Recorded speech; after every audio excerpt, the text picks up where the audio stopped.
Oke, Kak Ditya, ketemu lagi kita ya. Sehat ya? Alhamdulillah sehat. Sehat. Ya.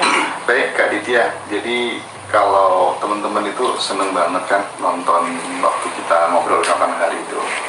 Saya lebih seneng lagi ketika ketemu langsung dengan Kak Ditya karena apa ya, derajat koneksinya itu berbeda gitu, vibrasinya gitu.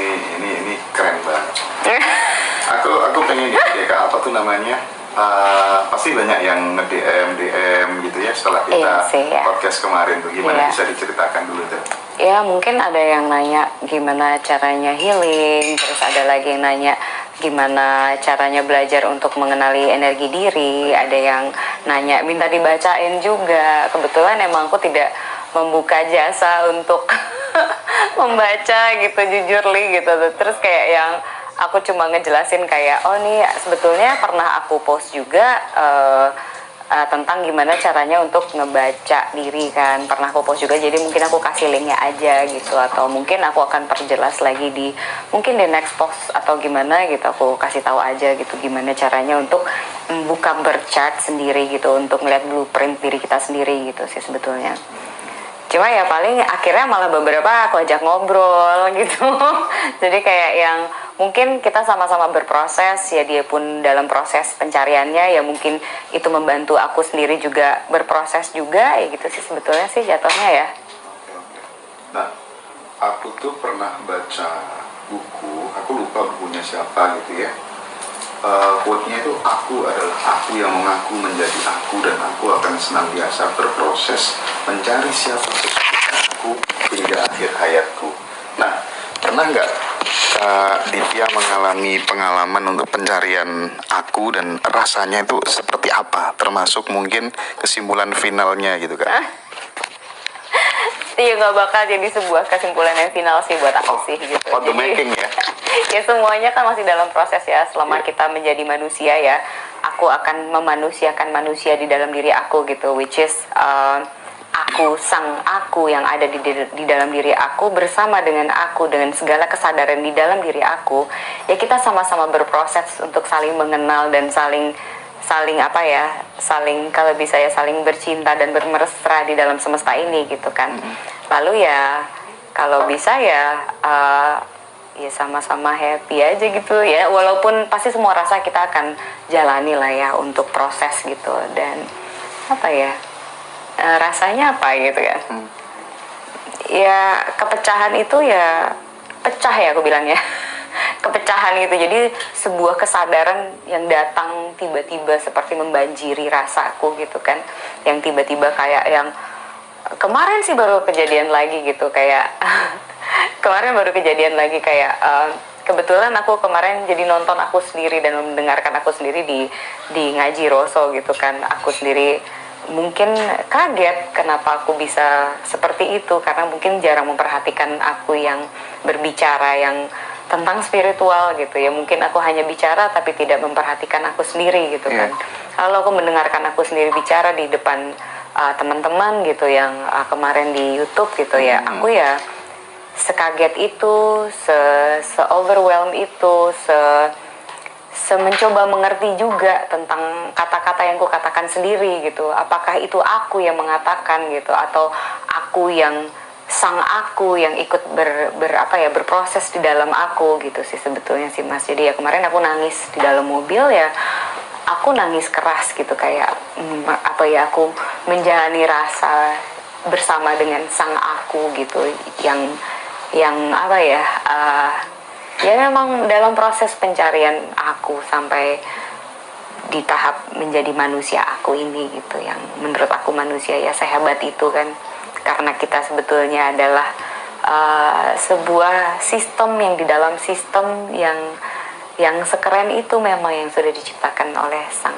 pencipta ini gitu sih. Ya pecah aja sih rasanya gitu. Terkadang dalam sebuah pencarian begitu Kak, ada sensasi begitu ya, sebut saja misalnya lewat mimpi dan lain sebagainya dan seterusnya begitu. Nah akan tetapi terkadang sensasi itu ketika kemudian kita arep-arep ya, kalau orang Jawa itu kita harapkan gitu ya, ada keinginan yang lebih begitu barangkali. Nah menurut Kak Ditya ini, semakin diinginkan apa semakin mudah didapatkan atau sebaliknya, Kak? Itu balik lagi dari pertanyaan ingin gitu kan. Makanya sebetulnya aku selalu mempertanyakan gitu, memang datangnya ingin tuh dari mana gitu. Nah, proses datangnya ingin di dalam diri itu kan sebetulnya sangat rumit ya. Karena kita kan mengkonsumsi benda-benda, termasuk makanan, termasuk informasi, termasuk rasa, termasuk vibrasi. Nah itu kan sebetulnya energi ingin yang didatangkan kepada kita gitu, yang sebetulnya kita jadi nggak tahu sebetulnya ingin itu datang dari mana. Nah lalu ingin-ingin itu membentuk vibrasi yang semesta cara kerjanya tidak begitu mengerti gitu akan ingin gitu, wish atau manifestasi gitu. Jadi semakin kita ingin akan menambah, jadi gini, semesta tuh bahasanya bukan bahasa ketika kamu ingin dia memberi gitu, bukan seperti itu. Tapi bahasa semesta adalah ketika kita menjadi sebuah vibrasi, lalu semesta akan memberikan vibrasi itu kembali kepada kita gitu. Tapi kalau kita terus memberikan ingin kepada semesta, jadi kamu akan terus diberikan ingin. Jadi memang tidak akan mendapati apa yang kamu inginkan. Jadi ketika kamu ingin, kamu bersyukur saja dengan apapun yang kamu miliki saat ini. Bersyukur dengan segala yang memang sudah, mungkin kamu membohongi diri lah dengan ya berarti aku pengen ini nih, berarti cara memanipulasi dirinya gimana nih supaya aku bener-bener dapat inginnya. Misalnya ya, aku pengen banget tinggal di luar negeri gitu. Misalnya gitu, aku pengen tinggal di Amerika gitu. Ya memang tidak dengan cara aku pengen tinggal di Amerika, gue pengen tinggal, enggak. Jadi mungkin kita membiasakan diri seperti selayaknya kita tinggal di Amerika gitu, ngerti gak? Jadi kayak kita belajar bahasa Inggris atau cari temen yang emang orang Amerika terus, atau itu kan jadi kita berproses mendapati struktur prosesnya jadi langsung tercipta kan. Jadi sebetulnya kalau kita hanya ingin atau hanya ingin dan ingin, ya kita hanya akan diberikan ingin terus. Dengan rasa ingin yang banyak itu tidak susah nanti malah. Jadi untuk mendapatinya ya memang rada dimanipulasi diri kita gitu. Rada dimanipulasi ya. Jadi kita seolah-olah memang sudah merasa di pencapaian itu, padahal memang kenyataannya kita belum berada di situ. Belum, nggak perlu. Ya maksudnya ya gitu. Jadi kayak yang langsung aja ngobrol sama orang Amerika lah, ketemu orang Amerika di sini langsung kita ajak ngobrol aja gitu, ngomong pakai bahasa Inggris, ajak ngobrol lah, terus ya gaya bajunya sekalian di Amerikain gitu. Nah itu akan kejadian gitu menurut aku ya. Oke. Soalnya itu kan kita bangun dari subconscious. Nah subconscious kita itu ternyata lebih powerful daripada conscious kita gitu. Itu perbandingannya 20% dan 80% kok. 80% kita punya energi sebesar itu yang kita tidak sadar memang. Oke. Kak, kalau akhir-akhir ini kan dulu kan ya, aku tuh sempet mau konsultasi nama dan waktu gitu ya. Namaku, struktur namanya mau diubah, terus kemudian tanggal lahirnya dan lain sebagainya gitu. Nah, cuman karena waktu itu harganya mahal banget, Kak. Aku ditawarin sampai 35 juta gitu ya. Nah, aku yang ingin dengar dari perspektif Kak Ditya itu kira-kira begini. Apakah memang benar bahwa nama dan waktu kelahiran seseorang itu bisa menentukan jalan hidupnya, termasuk mungkin tanda tangan. Nah, apakah memang itu ada kaitannya sama energi, ada kaitannya sama cara kerja pikiran yang paling halus, paling bawah, yang kemudian itu akan menjadi doa yang tanpa disadari direspon oleh semesta. Nah, perspektifnya Kak Ditya seperti apa?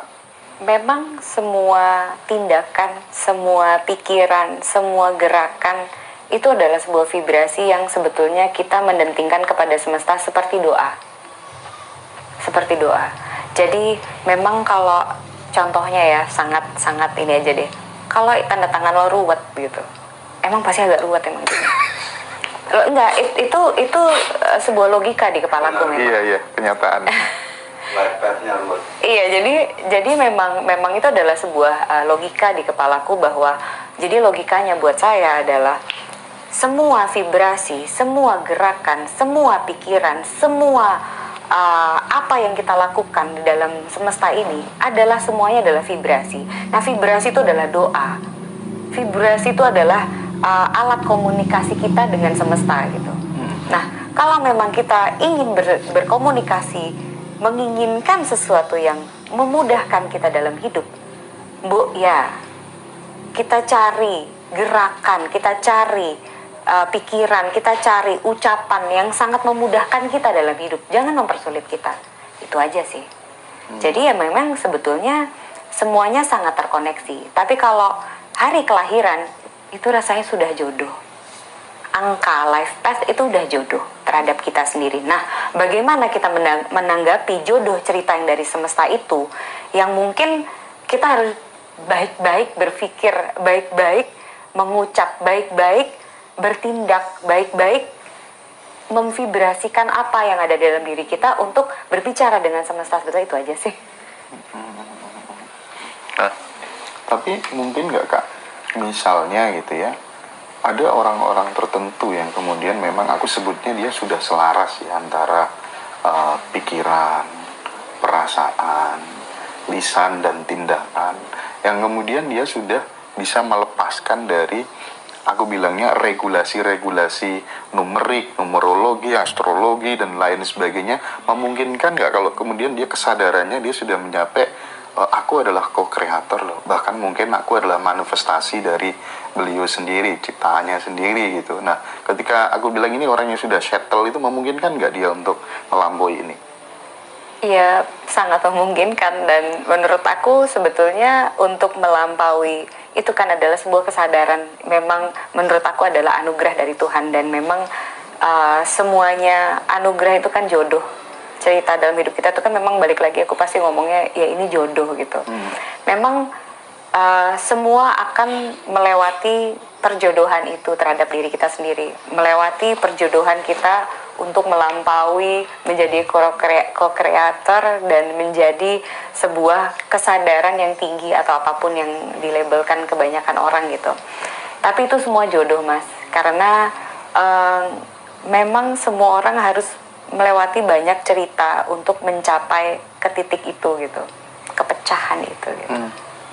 Dan memang kalau memang sudah sampai situ ya kita sama-sama ngerti aja gitu. Oh ya, aku tahu kamu di situ ya. Oh gitu ya. Gitu ya paling kayak oh kamu ya halo gitu, teman seperjuangan dalam semesta ini. Tapi kalau ya buat teman-teman yang masih di gimana ya, masih di dalam perjalanan yang menuju kepecahan itu ya, teman ya tidak ada orang yang akan bisa menolong kamu kalau bukan kamu sendiri. Memang tidak ada orang yang akan bisa menolong kamu kecuali kamu sendiri.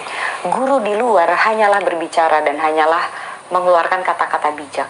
Tapi pencerahan itu akan selalu datang dari dalam diri. Tidak mungkin dari luar. Karena sang aku itu ada di dalam diri kita sendiri. Nah, itu pertemuan kita bersama dengan sang aku itu memang rasanya jodoh. Aduh.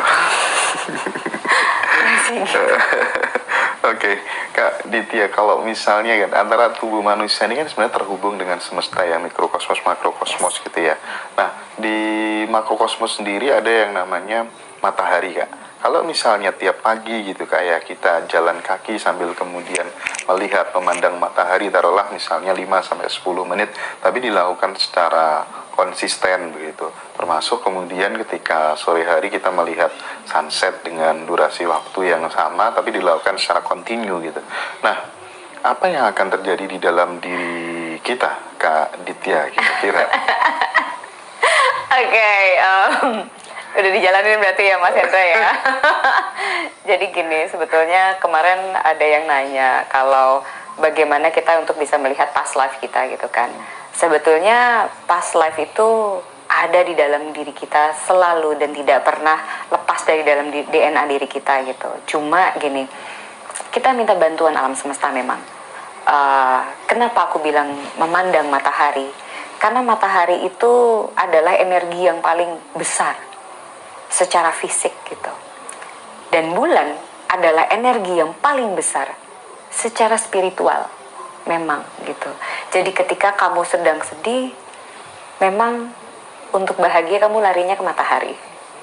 Tapi ketika kamu sedang lelah, sedang terlalu banyak duniawi, kamu larinya ke bulan. Memang ada yin dan yang di dalam semesta ini yang kita bisa ambil gitu, kita bisa pakai gitu secara cuma-cuma, tidak harus bayar gitu kan. Nah, kenapa kita harus memandang matahari pada sebetulnya nggak harus sunset dan sunrise sih, siang-siang gini juga boleh, tapi perih kadang-kadang. Cuma kalau yang paling bagus emang pas lagi sunset dan sunrise gitu. Nah, matahari itu dia itu men-trigger, memecah kristal yang ada di pineal gland kita. Jadi di otak ini ada dua nih, kanan kiri ya. Di tengah tuh ada namanya Eye of Horus kalau di Mesir gitu. Tapi kalau di bahasa sainsnya namanya pineal gland. Nah, di pineal gland itu kalau kita kebanyakan pakai fluoride, sikat gigi pakai gosok gigi pakai fluoride, itu nanti kristalnya itu membeku. Nah, untuk melepaskan kebekuannya itu memang kita pakai sinar matahari. Jadi mata ketiganya aktif. Nah, ketika mata ketiga kita aktif, kita bisa pakai buat banyak hal. Contohnya untuk mengerti energi orang lain, mengerti energi kita, termasuk untuk baca, untuk melihat masa lalu kita, dan itu diperlihatkan dari mimpi biasanya. Gitu sih, Mas. Oke, itu andai kata kemudian kita mandangnya, melihat mataharinya itu sampai setengah jam gitu Kak, tanpa kedip gitu, ada masalah nggak sih dengan fisik kita? Ya, lebih baik jangan gitu sih ya.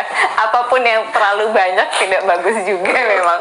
Emang kebetulan cuma 15 menit satu hari aja gitu. Jadi kalau bisa dibagi dua, 7,5 menit di pagi hari, 7,5 menit di sore hari gitu doang sih sebetulnya.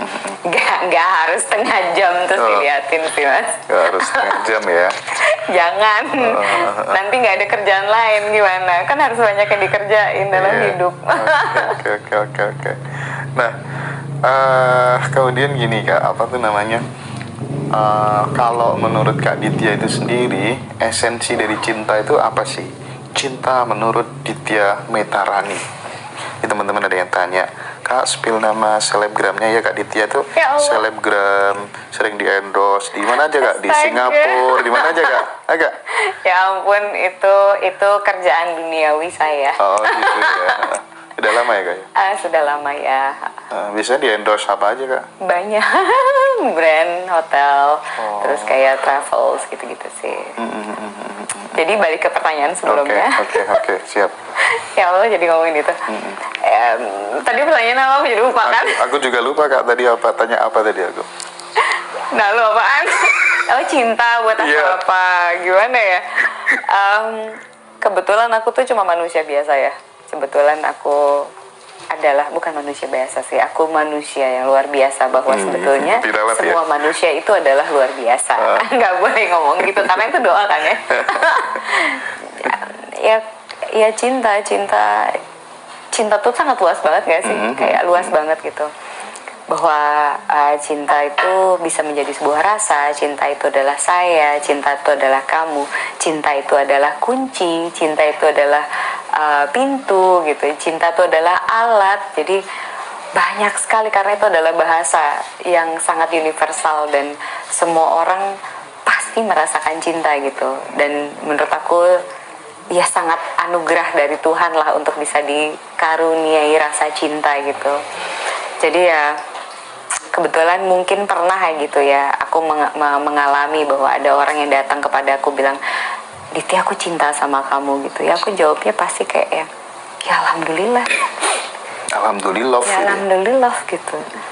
Karena nggak semua orang bisa merasakan jatuh cinta gitu.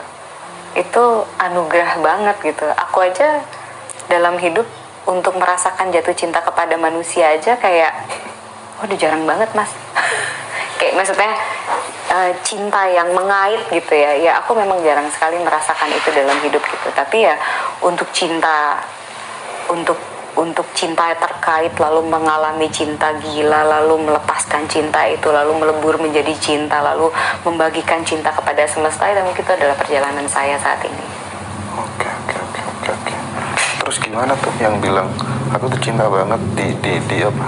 Terus jawaban aku cintanya sama Tuhan. Oh, gitu. Gimana ya? Gimana dia? Responnya gimana? Oh ya udah kalau Pasti bingung lah ya. Maaf ya, gitu. Cuma karena kan memang nggak banyak memiliki satu kepemahaman sama aku tentang cinta gitu kan. Ya mungkin aku punya rasa cinta yang, karena tiap-tiap manusia kan belajar hidup tentang cinta itu sangat berbeda gitu kan. Karena dari backgroundnya, dari banyak hal gitu. Ya aku mungkin diajarkan sama semesta dengan cara yang seperti ini untuk melepaskan cinta, lalu melebur menjadi cinta, menjadi satu dengan cinta, lalu